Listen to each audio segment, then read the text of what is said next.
The Adventures of Tom Sawyer by Mark Twain. Chapter 13. The Pirate Crew Set Sail. Tom's mind was made up now. He was gloomy and desperate. He was a forsaken, friendless boy, he said. Nobody loved him. When they found out what they had driven him to, perhaps they would be sorry.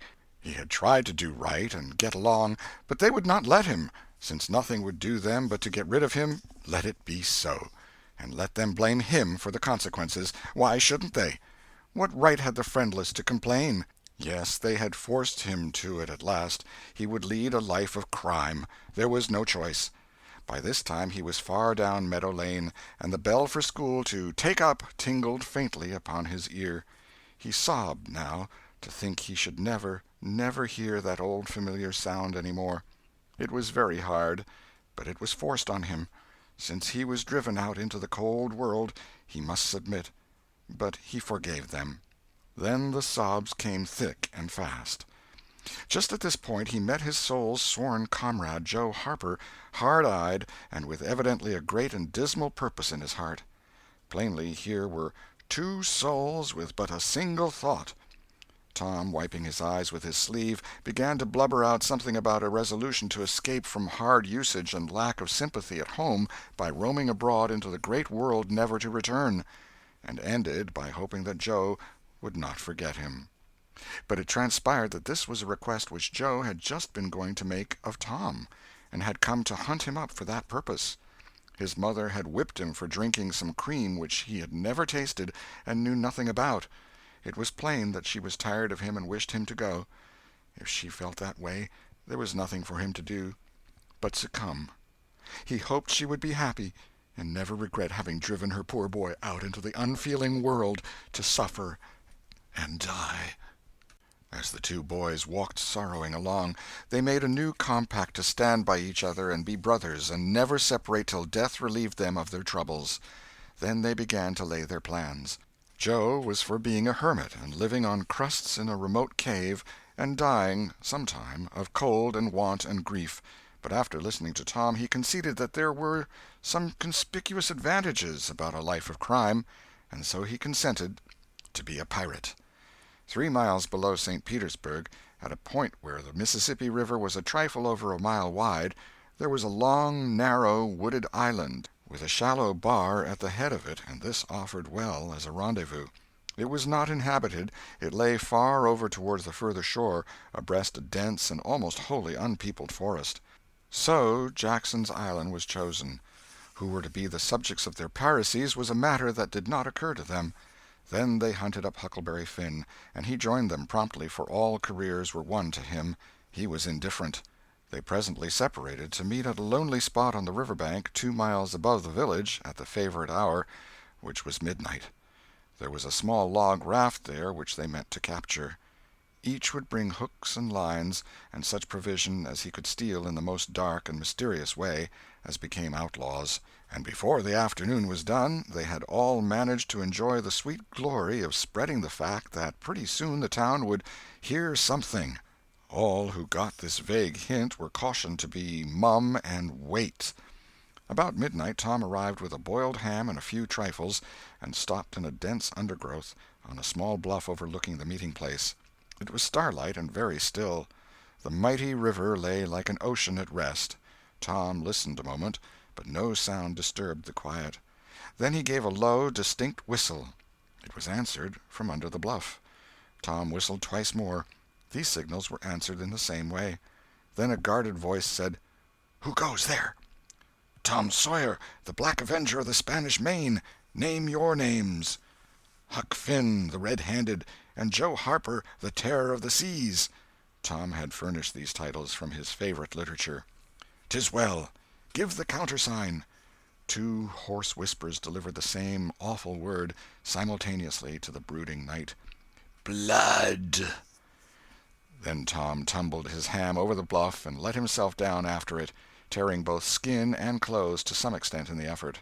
There was an easy, comfortable path along the shore under the bluff, but it lacked the advantages of difficulty and danger so valued by a pirate. The Terror of the Seas had brought a side of bacon, and had about worn himself out with getting it there. Finn, the red-handed, had stolen a skillet and a quantity of half-cured leaf tobacco, and had also brought a few corn-cobs to make pipes with. But none of the pirates smoked or chewed but himself. The Black Avenger of the Spanish Main said it would never do to start without some fire. That was a wise thought. Matches were hardly known there in that day. They saw a fire smoldering upon a great raft 100 yards above, and they went stealthily thither and helped themselves to a chunk. They made an imposing adventure of it, saying "Hist!" every now and then, and suddenly halting with finger on lip, moving with hands on imaginary dagger hilts, and giving orders in dismal whispers that if the foe stirred, to let him have it to the hilt, because dead men tell no tales. They knew well enough that the raftsmen were all down at the village laying in stores or having a spree, but still that was no excuse for their conducting this thing in an unpiratical way. They shoved off presently, Tom in command, Huck at the after oar, and Joe at the forward. Tom stood amidships, gloomy-browed, and with folded arms, and gave his orders in a low, stern whisper. "Luff, and bring her to the wind." "Aye, aye, sir." "Steady, steady." "Steady it is, sir." "Let her go off a point." "Point it is, sir." As the boys steadily and monotonously drove the raft toward midstream, it was no doubt understood that these orders were given only for style, and were not intended to mean anything in particular. "What sail's she carrying?" "Courses, topsails, and flying jib, sir." "Send the r'yals up. Lay out aloft there, half a dozen of ye, fore-topmansts'l. Lively now." "Aye, aye, sir." "Shake out that main t'gallantsail. Sheets and braces. Now, my hearties." "Aye, aye, sir." "Heel 'em a lee, hard a port. Stand by to meet her when she comes. Port, port, now, men, with a will. Steady." "Steady it is, sir." The raft drew beyond the middle of the river. The boys pointed her head right, and then lay on their oars. The river was not high, so there was not more than a 2 or 3 mile current. Hardly a word was said during the next 3/4 of an hour. Now the raft was passing before the distant town. 2 or 3 glimmering lights showed where it lay, peacefully sleeping, beyond the vague vast sweep of a star-gemmed water, unconscious of the tremendous event that was happening. The Black Avenger stood still with folded arms, looking his last upon the scene of his former joys and his later sufferings, and wishing she could see him now, abroad on the wild sea, facing peril and death with dauntless heart, going to his doom with a grim smile on his lips.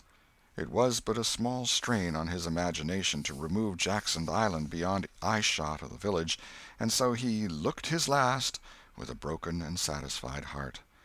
The other pirates were looking their last, too, and they all looked so long that they came near letting the current drift them out of the range of the island, but they discovered the danger in time and made shift to avert it.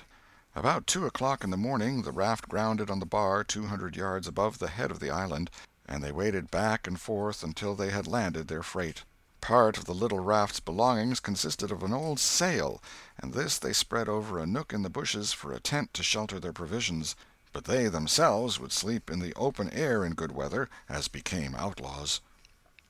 They built a fire against the side of a great log 20 or 30 steps within the somber depths of the forest, and then cooked some bacon in the frying-pan for supper, and used up half of the corn-pone stock they had brought.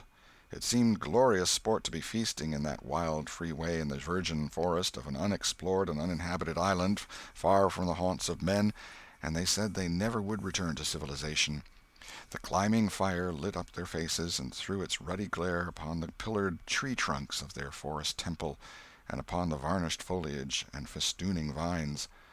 When the last crisp slice of bacon was gone, and the last allowance of corn-pone devoured, the boys stretched themselves out on the grass, filled with contentment. They could have found a cooler place, but they would not deny themselves such a romantic feature as the roasting campfire. "Ain't it gay?" said Joe. "It's nuts," said Tom. "What would the boys say if they could see us?" "Say? Well, they'd just die to be here. Hey, Hucky?" "I reckon so," said Huckleberry. "Anyways, I'm suited. I don't want nothing better'n this.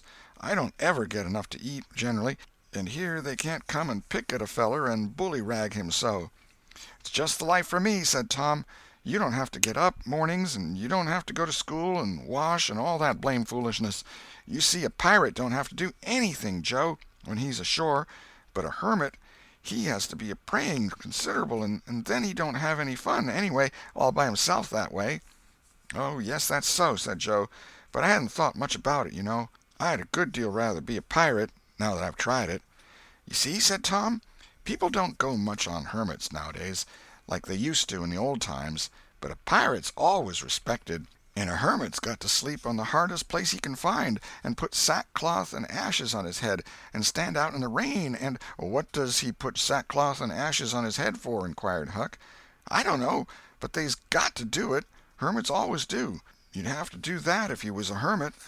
"Derned if I would," said Huck. "Well, what would you do?" "I don't know, but I wouldn't do that." "Why, Huck, you'd have to. How'd you get around it?" "Why, I just wouldn't stand it. I'd run away." "Run away? Well, you would be a nice old slouch of a hermit. You'd be a disgrace." The red-handed made no response, being better employed. He had finished gouging out a cob, and now he fitted a weed stem to it, loaded it with tobacco, and was pressing a coal to the charge and blowing a cloud of fragrant smoke. He was in the full bloom of luxurious contentment. The other pirates envied him this majestic vice, and secretly resolved to acquire it shortly. Presently Huck said, "What does pirates have to do?" Tom said, "Oh, they have just a bully time. Take ships and burn them, and get the money and bury it in awful places in their island where there's ghosts and things to watch it, and kill everybody in the ships, and make 'em walk a plank."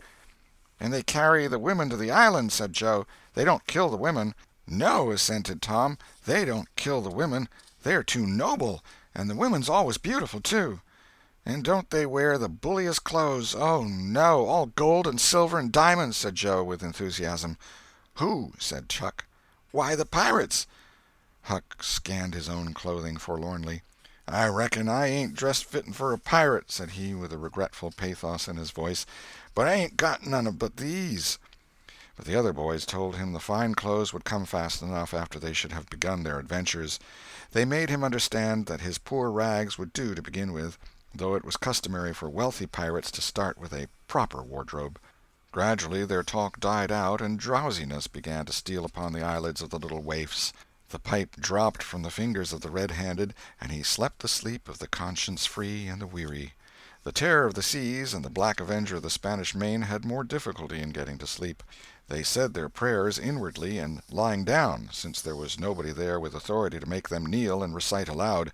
In truth, they had a mind not to say them at all, but they were afraid to proceed to such lengths at that, lest they might call down a sudden and special thunderbolt from heaven.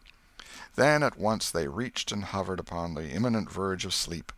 But an intruder came, now, that would not down. It was conscience. They began to feel a vague fear that they had been doing wrong to run away, and next they thought of the stolen meat, and then the real torture came. They tried to argue it away by reminding conscience that they had purloined sweetmeats and apples scores of times, but conscience was not to be appeased by such thin plausibilities. It seemed to them in the end that there was no getting around the stubborn fact that taking sweetmeats was only hooking, while taking bacon and hams and such valuables was plain simple stealing, and there was a command against that in the Bible. So they inwardly resolved that so long as they remained in the business, their piracies should not again be sullied with the crime of stealing. Then conscience granted a truce, and these curiously inconsistent pirates fell peacefully to sleep. End of Chapter 13. Chapter 14. Happy Camp of the Freebooters. When Tom awoke in the morning, he wondered where he was. He sat up and rubbed his eyes and looked around. Then he comprehended. It was the cool, gray dawn, and there was a delicious sense of repose and peace in the deep, pervading calm and silence of the woods. Not a leaf stirred, not a sound obtruded upon great Nature's meditation. Beaded dewdrops stood upon the leaves and grasses, a white layer of ashes covered the fire, and a thin blue breath of smoke rose straight into the air. Joe and Huck still slept. Now, far away in the woods, a bird called. Another answered. Presently the hammering of a woodpecker was heard. Gradually the cool, dim gray of the morning whitened, and as gradually sounds multiplied and life manifested itself. The marvel of nature shaking off sleep and going to work unfolded itself to the musing boy.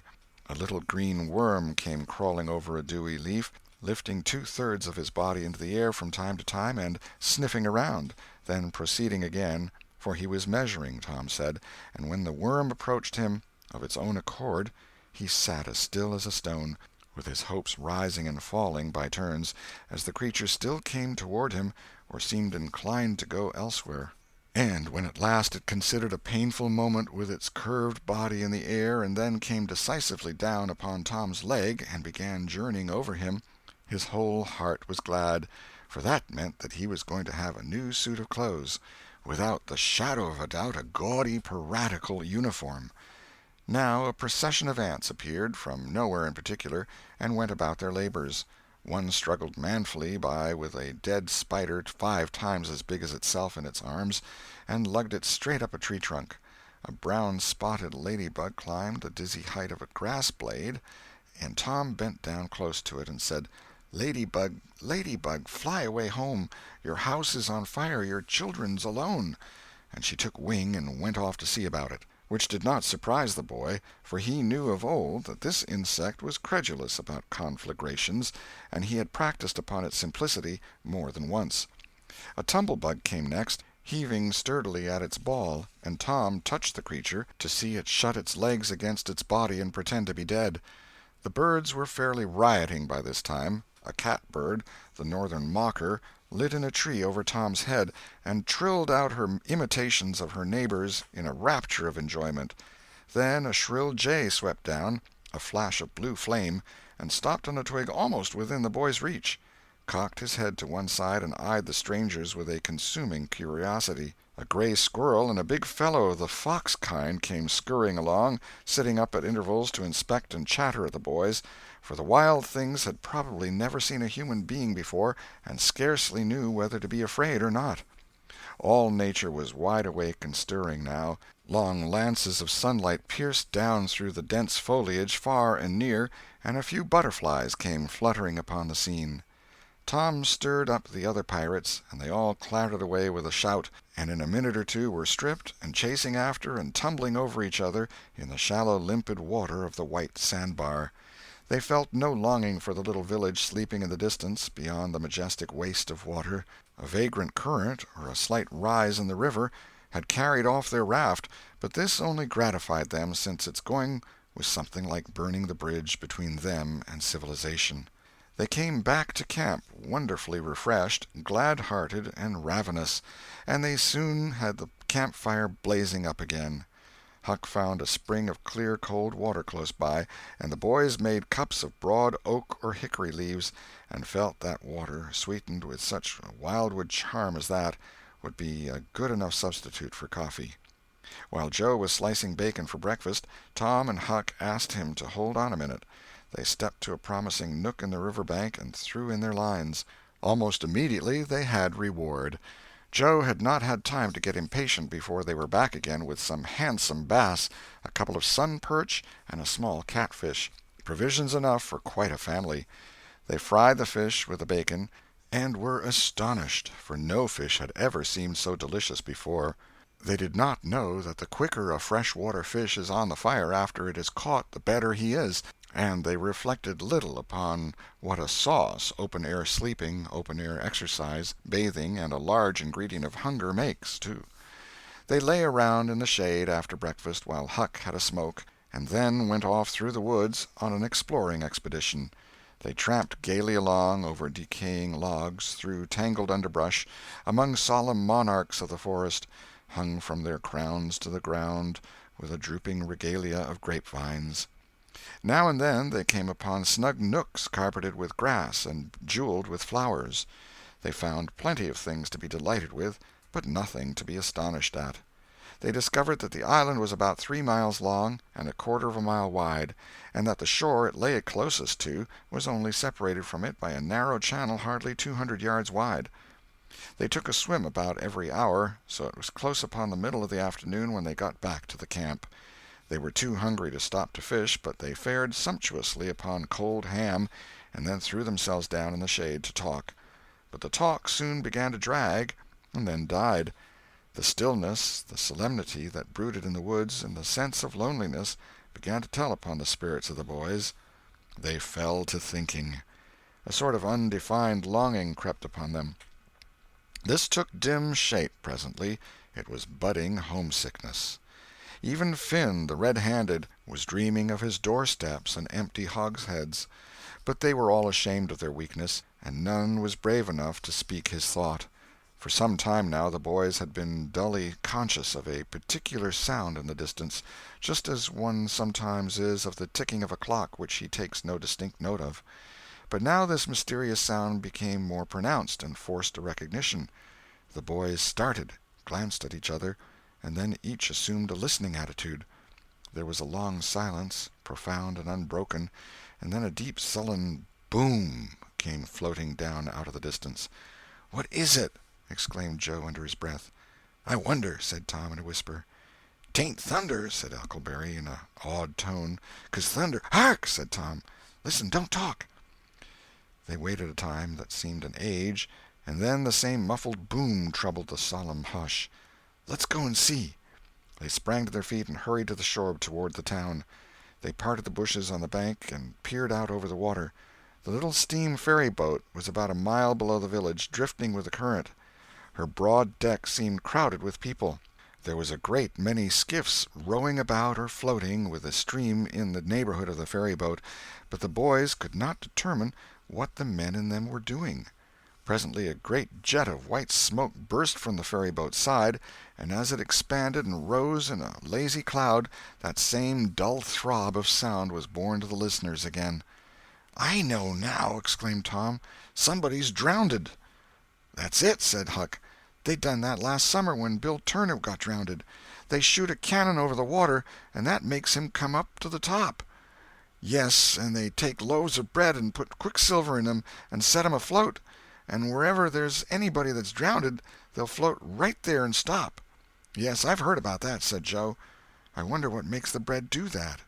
"Oh, it ain't the bread so much," said Tom. "I reckon it's mostly what they say over it before they start it out." "But they don't say anything over it," said Huck. "I've seen 'em and they don't." "Well, that's funny," said Tom. "But maybe they say it to themselves. Of course they do. Anybody might know that." The other boys agreed that there was reason in what Tom said, because an ignorant lump of bread uninstructed by an incantation could not be expected to act very intelligently when sent upon an errand of such gravity. "By jings, I wish I was over there now," said Joe. "I do too," said Huck. "I'd give heaps to know who it is." The boys still listened and watched. Presently a revealing thought flashed through Tom's mind, and he exclaimed, "Boys, I know who's drownded. It's us!" They felt like heroes in an instant. Here was a gorgeous triumph. They were missed. They were mourned. Hearts were breaking on their account. Tears were being shed. Accusing memories of unkindness to these poor lost lads were rising up, and unavailing regrets and remorse were being indulged. And best of all, the departed were the talk of the whole town, and the envy of all the boys, as far as this dazzling notoriety was concerned. This was fine. It was worth while to be a pirate after all. As twilight drew on, the ferry-boat went back to her accustomed business, and the skiffs disappeared. The pirates returned to camp. They were jubilant with vanity over their new grandeur and the illustrious trouble they were making. They caught fish, cooked supper and ate it, and then fell to guessing at what the village was thinking and saying about them, and the pictures they drew of the public distress on their account were gratifying to look upon from their point of view. But when the shadows of night closed them in, they gradually ceased to talk, and sat gazing into the fire, with their minds evidently wandering elsewhere. The excitement was gone, now, and Tom and Joe could not keep back thoughts of certain persons at home who were not enjoying this fine frolic as much as they were. Misgivings came. They grew troubled and unhappy. A sigh or two escaped unawares. By and by Joe timidly ventured upon a roundabout feeler as to how the others might look upon a return to civilization. Not right now, but— Tom withered him with derision. Huck, being uncommitted as yet, joined in with Tom, and the waverer quickly "explained," and was glad to get out of the scrape with as little taint of chicken-hearted homesickness clinging to his garments as he could. Mutiny was effectually laid to rest for the moment. As the night deepened, Huck began to nod, and presently to snore. Joe followed next. Tom lay upon his elbow motionless for some time, watching the two intently. At last he got up cautiously on his knees and went searching among the grass and the flickering reflections flung by the camp-fire. He picked up and inspected several large semi-cylinders of the thin white bark of a sycamore, and finally chose two which seemed to suit him. Then he knelt by the fire and painfully wrote something upon each of these with his red keel. One he rolled up and put in his jacket pocket, and the other he put in Joe's hat and removed it to a little distance from the owner. And he also put into the hat certain schoolboy treasures of almost inestimable value, among them a lump of chalk, an india-rubber ball, 3 fish-hooks, and one of that kind of marbles known as the sure-enough crystal. Then he tiptoed his way cautiously among the trees till he felt that he was out of hearing, and straightway broke into a keen run in the direction of the sandbar. End of Chapter 14. Chapter 15. Tom's Stealthy Visit Home. A few minutes later Tom was in the shoal water of the bar, wading toward the Illinois shore. Before the depth reached his middle he was halfway over. The current would permit no more wading now, so he struck out confidently to swim the remaining 100 yards.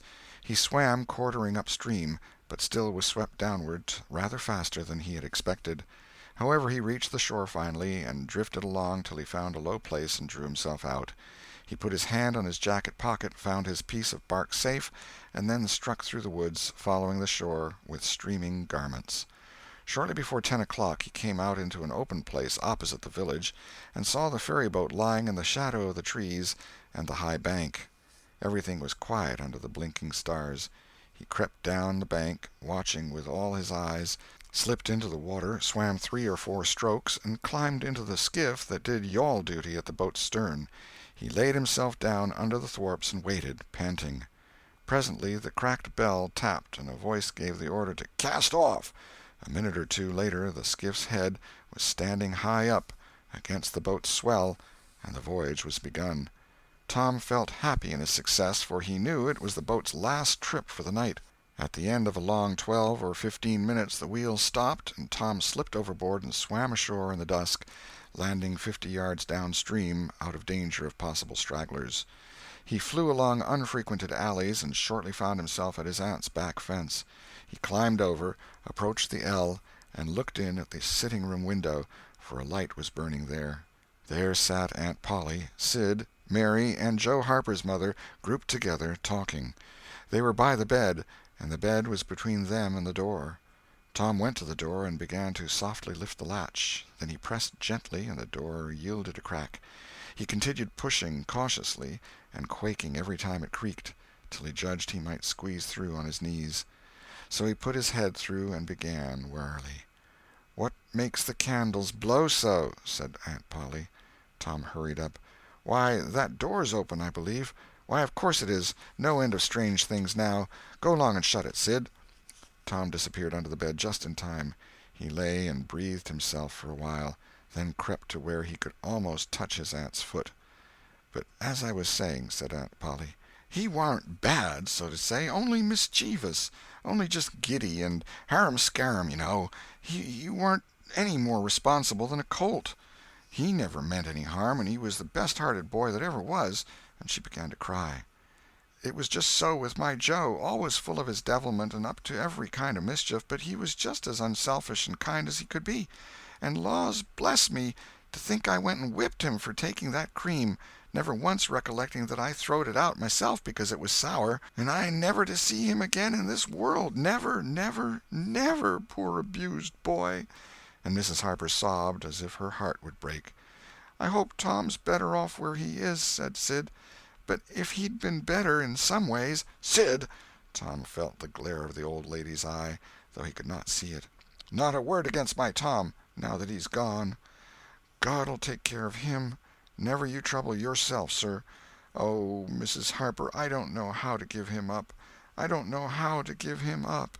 He was such a comfort to me, although he tormented my old heart out of me most. The Lord giveth, and the Lord hath taken away. Blessed be the name of the Lord. But it's so hard, oh, it's so hard. Only last Saturday my Joe busted a firecracker right under my nose, and I knocked him sprawling. Little did I know then how soon. Oh, if it was to do over again, I'd hug him and bless him for it. Yes, yes, yes, I know just how you feel, Mrs. Harper. I know just exactly how you feel. No longer ago than yesterday noon, my Tom took and filled the cat full of pain-killer, and I did think the creature would tear the house down. And God forgive me, I cracked Tom's head with my thimble. Poor boy, poor dead boy! But he's out of all his troubles now, and the last words I ever heard him say was to reproach. But this memory was too much for the old lady, and she broke entirely down. Tom was snuffling now himself, and more in pity of himself than anybody else. He could hear Mary crying and putting in a kindly word for him from time to time. He began to have a nobler opinion of himself than ever before. Still, he was sufficiently touched by his aunt's grief to long to rush out from under the bed and overwhelm her with joy, and the theatrical gorgeousness of the thing appealed strongly to his nature, too, but he resisted and lay still. He went on listening, and gathered by odds and ends that it was conjectured at first that the boys had got drowned while taking a swim. Then the small raft had been missed. Next, certain boys said the missing lads had promised that the village should hear something soon. The wise heads had put this and that together, and decided that the lads had gone off on that raft and would turn up at the next town below presently. But toward noon the raft had been found, lodged against the Missouri shore some 5 or 6 miles below the village, and then hope perished. They must be drowned, else hunger would have driven them home by nightfall, if not sooner. It was believed that the search for the bodies had been a fruitless effort, merely because the drowning must have occurred in mid-channel, since the boys, being good swimmers, would otherwise have escaped to shore. This was Wednesday night. If the bodies continued missing until Sunday, all hope would be given over, and the funerals would be preached on that morning. Tom shuddered. Mrs. Harper gave a sobbing good night and turned to go. Then, with a mutual impulse, the two bereaved women flung themselves into each other's arms and had a good, consoling cry, and then parted. Aunt Polly was tender far beyond her wont in her good night to Sid and Mary. Sid snuffled a bit, and Mary went off crying with all her heart. Aunt Polly knelt down and prayed for Tom so touchingly, so appealingly, and with such measureless love in her words and her old trembling voice, that he was weltering in tears again long before she was through. He had to keep still long after she went to bed, for she kept making broken-hearted ejaculations from time to time, tossing unrestfully and turning over. But at last she was still, only moaning a little in her sleep. Now the boy stole out, rose gradually from the bedside, shaded the candle-light with his hand, and stood regarding her. His heart was full of pity for her. He took out his sycamore scroll and placed it by the candle. But something occurred to him, and he lingered considering. His face lighted with a happy solution of his thought. He put the bark hastily in his pocket. Then he bent over and kissed the faded lips, and straightway made his stealthy exit, latching the door behind him.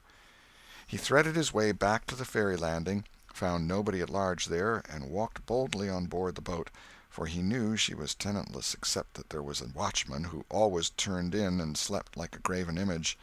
He untied the skiff at the stern, slipped into it, and was soon rowing cautiously upstream. When he had pulled a mile above the village, he started quartering across and bent himself stoutly to his work. He hit the landing on the other side neatly, for this was a familiar bit of work for him. He was moved to capture the skiff, arguing that it might be considered a ship and therefore a legitimate prey for a pirate, but he knew a thorough search would be made for it, and that might end in revelations. So he stepped ashore and entered the wood. He sat down and took a long rest, torturing himself meantime to keep awake, and then started warily down the home stretch. The night was far spent. It was broad daylight before he found himself fairly abreast the island bar. He rested again until the sun was well up and gilding the great river with its splendor, and then he plunged into the stream. A little later he paused, dripping, upon the threshold of the camp, and heard Joe say, "No, Tom's true blue, Huck. He'll come back. He won't desert. He knows that would be a disgrace to a pirate, and Tom's too proud for that sort of thing. He's up to something or other. I wonder what. Well, the things is ours anyway, ain't they?" "Pretty near, but not yet, Huck. The writing says they are if he ain't back here to breakfast." "Which he is!" exclaimed Tom, with fine dramatic effect, stepping grandly into camp. A sumptuous breakfast of bacon and fish was shortly provided, and as the boys set to work upon it, Tom recounted, and adorned, his adventures. They were a vain and boastful company of heroes when the tale was done. Then Tom hid himself away in a shady nook to sleep till noon, and the other pirates got ready to fish and explore. End of chapter 15.